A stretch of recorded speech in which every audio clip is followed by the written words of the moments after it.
Bueno, y como cada semana le damos la bienvenida a Héctor de Mauleón esta mañana. Héctor, gracias por estar con nosotros como siempre.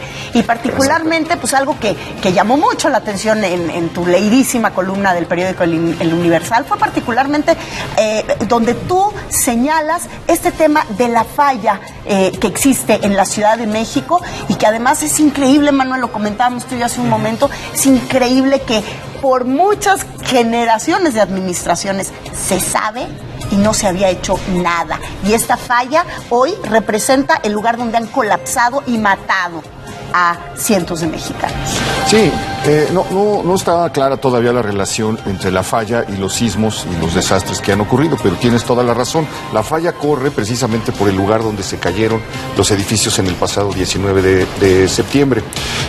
Hace 3 o 4 años, en el diario oficial, en la Gaceta Oficial del entonces Distrito Federal, se publicó un atlas de riesgos de la delegación Cuauhtémoc. Entonces, había un capítulo en el que señalaba los riesgos geológicos que había concretamente en la delegación Cuauhtémoc.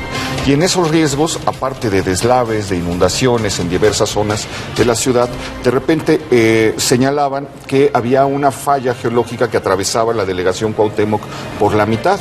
La delegación Cuauhtémoc tiene 33 colonias, tiene 500,000 de habitantes, 4 millones de habitantes, 4,5 millones de personas la recorren diariamente. Es la delegación más importante, sin duda, en muchos sentidos, de la Ciudad de México.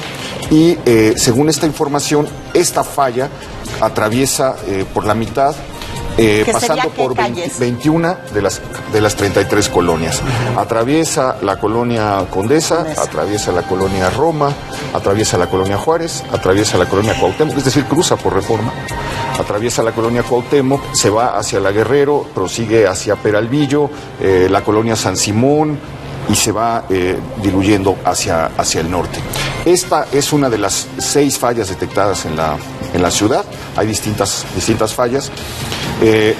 No hay una relación específica, es decir, esto no invalida lo que se ha dicho del lecho seco de los antiguos lagos, que es donde las ondas sísmicas se desplazaron con mayor velocidad, y al estrellarse contra el suelo duro o el suelo de transición, ese impacto es el que hizo que se derribaran los edificios.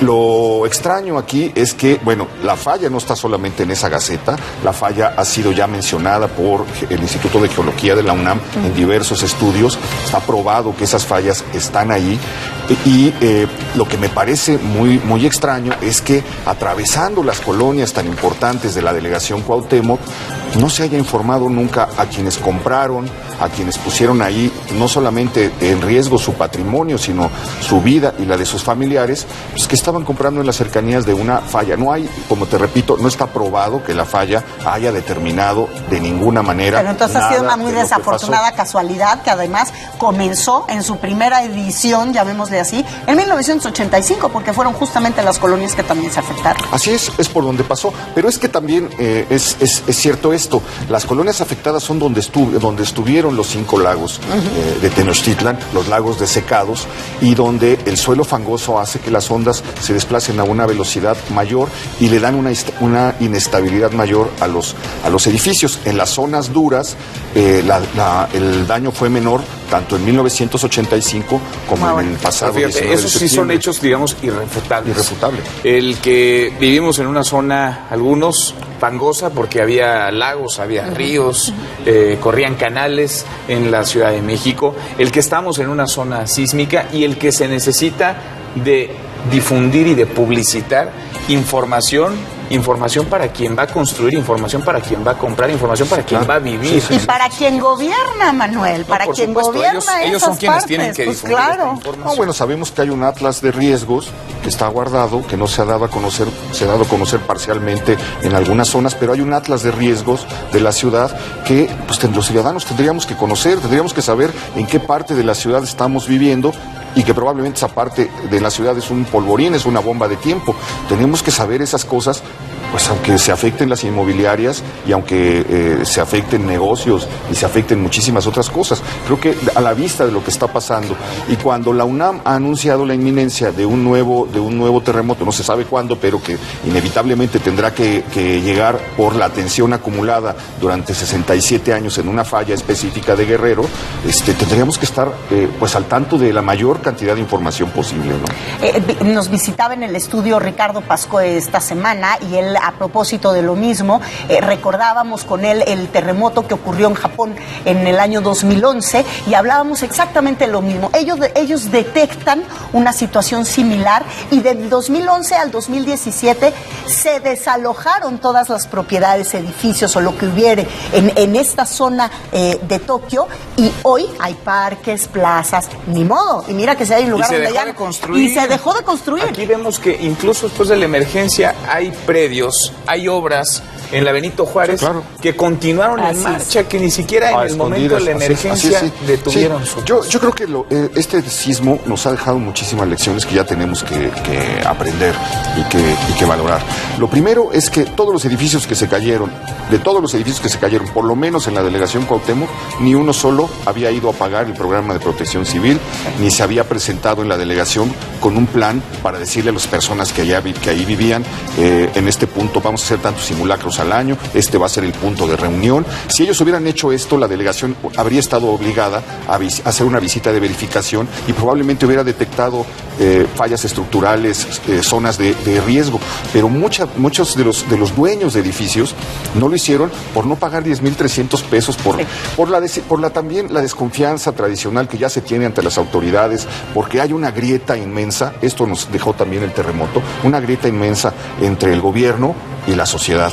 Y al mismo tiempo está esta indolencia de los dueños de no gastar, de no invertir en los edificios de los que son propietarios. Eso ocasionó mucho de lo que estamos viendo, y probablemente lo hubiéramos podido evitar con una cultura de la legalidad más estricta, que ese es el gran problema, ¿no? Todos le buscan la manera de darle la vuelta a la ley. Lo estamos viendo ahorita con la desvergüenza de las campañas políticas y de los dineros, y todos están buscando cómo darle la vuelta a la ley para tener alguna ganancia, algún beneficio. Eso hacen los líderes de los partidos y eso hacen los ciudadanos.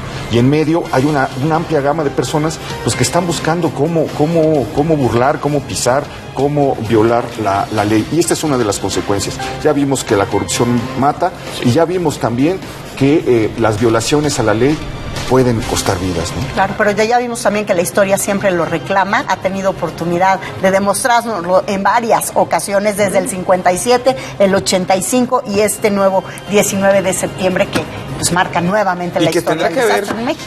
Una investigación y un castigo, una sanción a los responsables, a quienes firmaron un documento, a quienes avalaron que un inmueble estuviera de pie en un sitio en donde no debía, en donde era un riesgo inminente. Y a quienes fueron omisos, ¿no? Como el caso de la delegación Cuauhtémoc, donde durante 2 años se construyó un departamento arriba de una escuela sin ningún permiso, y la delegación, con antecedentes de clausuras y con antecedentes de trampas cometidas en esa escuela, durante 2 años no hizo absolutamente nada. Claro. Entonces, no solamente los que hicieron, sino también los que dejaron de hacer. Y que además esto nos deja una nueva zona de riesgo que antes no considerábamos que era el sur de la ciudad.